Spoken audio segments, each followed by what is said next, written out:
بے شک اللہ ہی دانے اور گٹھلی کو پھاڑ کر ان سے درخت وغیرہ اگاتا ہے، وہی جاندار کو بے جان سے نکالتا ہے اور وہی بے جان کا جاندار سے نکالنے والا ہے۔ یہی تو اللہ ہے، پھر تم کہاں بہکے پھرتے ہو؟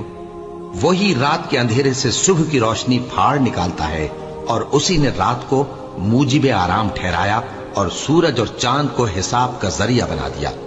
یہ اللہ کے مقرر کیے ہوئے اندازے ہیں، جو غالب ہے، علم والا ہے۔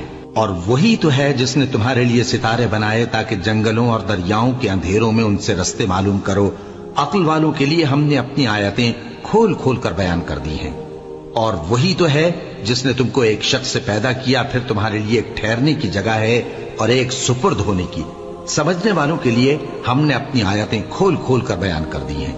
اور وہی تو ہے جو آسمان سے مے برساتا ہے، پھر ہم ہی جو مے برساتے ہیں اس سے ہر طرح کی نباتات اگاتے ہیں، پھر اس میں سے سبز پودے نکالتے ہیں اور ان پودوں سے ایک دوسرے کے ساتھ جڑے ہوئے دانے نکالتے ہیں، اور کھجور کے گاھے میں سے لٹکتے ہوئے گچھے، اور انگوروں کے باغ اور زیتون اور انار جو ایک دوسرے سے ملتے جلتے بھی ہیں اور نہیں بھی ملتے۔